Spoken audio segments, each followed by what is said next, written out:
warahmatullahi wabarakatuh.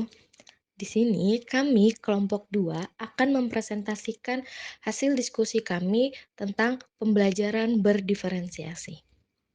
Sebelumnya apa sih pembelajaran berdiferensiasi itu? Yaitu adalah usaha untuk menyesuaikan proses pembelajaran di kelas untuk memenuhi kebutuhan belajar individu setiap siswa. Menurut Tomlinson 2000. Secara sederhana, pembelajaran berdiferensiasi adalah serangkaian keputusan masuk akal atau common sense yang dibuat oleh guru yang berorientasi kepada kebutuhan siswa. Menurut Kusuma dan Lutfah 2020. Jadi, secara garis besar yaitu pembelajaran berdiferensiasi adalah pengajaran untuk memenuhi kebutuhan individual setiap siswa sesuai dengan kebutuhan mereka. Selanjutnya adalah tujuan pembelajaran berdiferensiasi menurut Marlina 2019. Yang pertama yaitu membantu meningkatkan kesadaran terkait kemampuan siswa.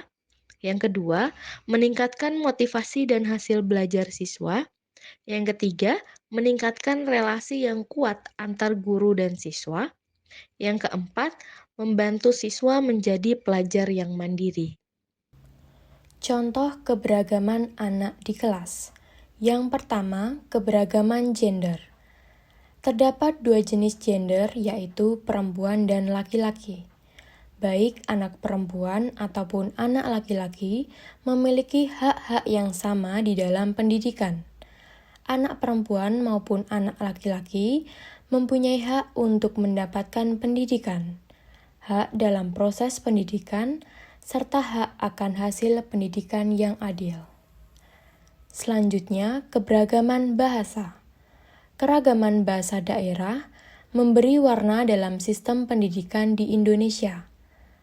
Bahasa daerah menjadi bahasa pertama atau bahasa ibu bagi para peserta didik.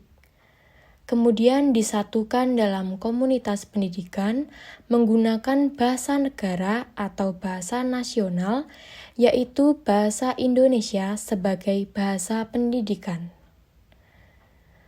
Keberagaman sifat atau kepribadian. Setiap anak memiliki sifat atau kepribadian yang berbeda-beda. Kepribadian ini menjadi ciri khas dari setiap peserta didik. Terdapat berbagai sifat peserta didik, antara lain peserta didik yang rajin, pemalas, pemarah, ataupun suka menolong. Ada peserta didik yang aktif, dan ada pula peserta didik yang cenderung pendiam. Keberagaman gaya belajar peserta didik. Saat melakukan pembelajaran di kelas, setiap anak memiliki gaya belajar yang berbeda-beda. Ada anak yang suka belajar dengan menggunakan auditorial atau melalui suara. Ada juga anak yang belajar dengan menggunakan visual atau gambar-gambar. Serta ada yang lebih menyukai belajar kinestetik atau dengan langsung praktik. Selain itu, di dalam kelas juga terdapat keberagaman minat dan keterampilan peserta didik.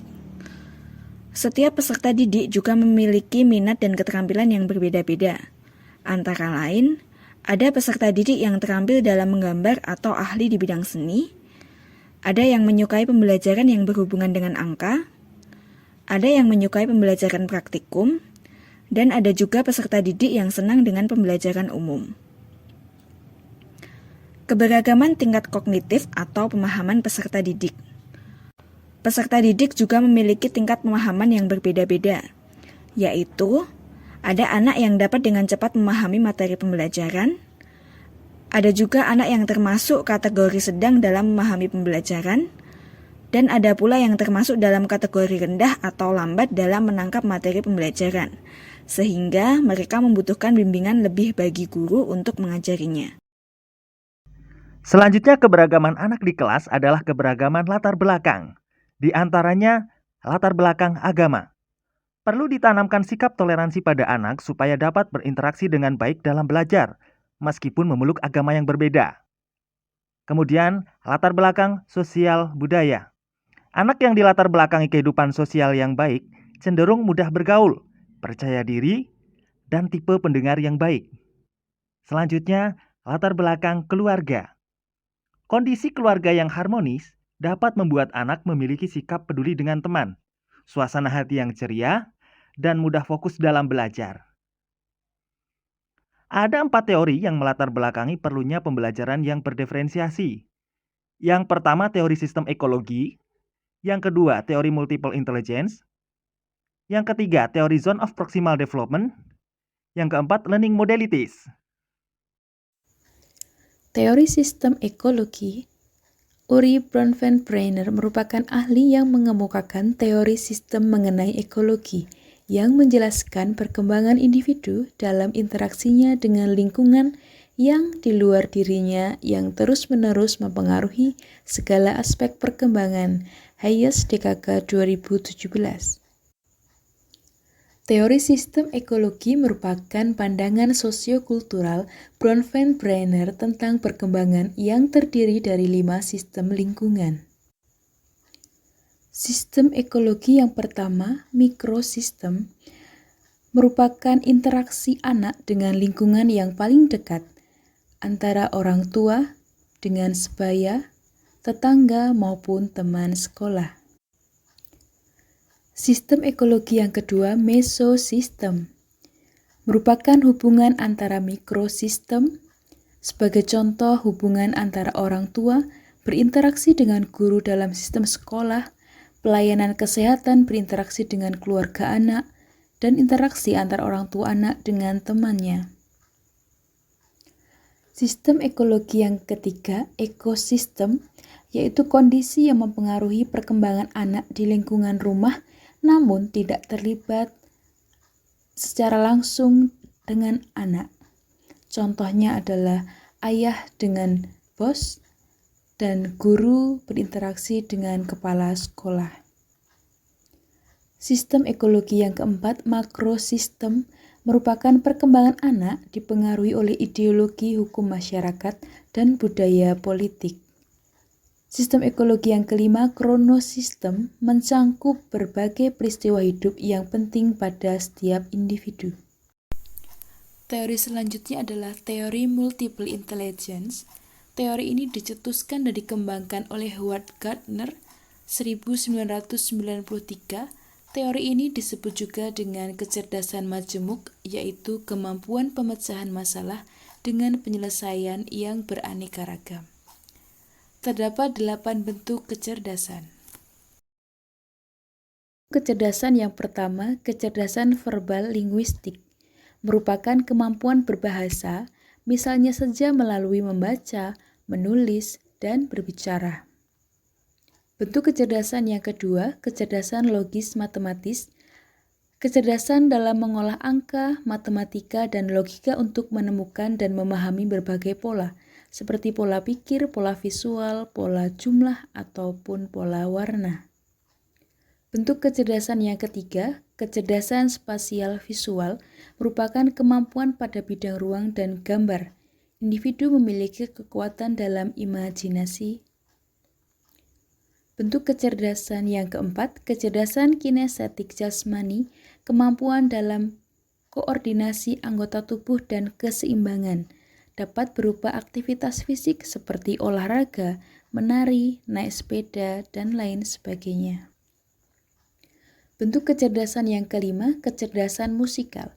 Tidak hanya dapat memainkan alat musik atau mendengarkan lagu, peserta didik memiliki kecerdasan dalam memahami dan membuat melodi, irama, nada, vibrasi, suara, dan ketukan menjadi sebuah musik. Bentuk kecerdasan yang keenam, kecerdasan intrapersonal, ini merupakan kecerdasan introspektif di mana peserta didik mampu memahami diri sendiri, mengetahui kekuatan dan kelemahan, dan motivasi diri. Kecerdasan ini dimiliki oleh penulis, ilmuwan, dan filsuf. Bentuk kecerdasan yang ketujuh, kecerdasan interpersonal. Kecakapan ini merupakan kemampuan untuk bermasyarakat ataupun berinteraksi.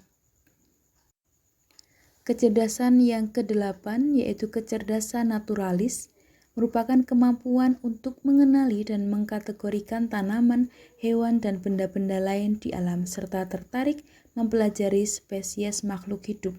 Sebagai contoh saja, peserta didik yang suka bercocok tanam, suka dengan memelihara hewan, dan melakukan aktivitas kegiatan alam lainnya. Berikut teori Young of Proximal Development. Teori ini menjelaskan tentang cara tingkat perkembangan aktual anak dengan tingkat perkembangan potensial anak, sebagaimana cara anak memecahkan masalah dengan individu maupun dengan temannya. Ketika anak masuk dalam zona CBD, anak sebenarnya dapat melakukan aktivitas atau tugas yang diberikan, akan tetapi lebih optimal lagi jika orang dewasa ikut membantunya. Dan yang terakhir ada learning modalities. Modalitas berarti gaya atau tipe. Maka modalitas belajar seseorang merujuk kepada gaya atau tipe belajarnya. Modalitas belajar juga merujuk kepada cara interaksi individu dengan sistem pesan atau rangsangan, kemudian memproses dan menganalisa pesan tersebut di dalam otak untuk dijanjikan pengetahuan. Dalam modalitas belajar ada 3, yaitu visual, auditory, dan kinestetik. Tetapi, ketiga modalitas tersebut tidak secara baku bahwa anak hanya menggunakan satu modalitas saja.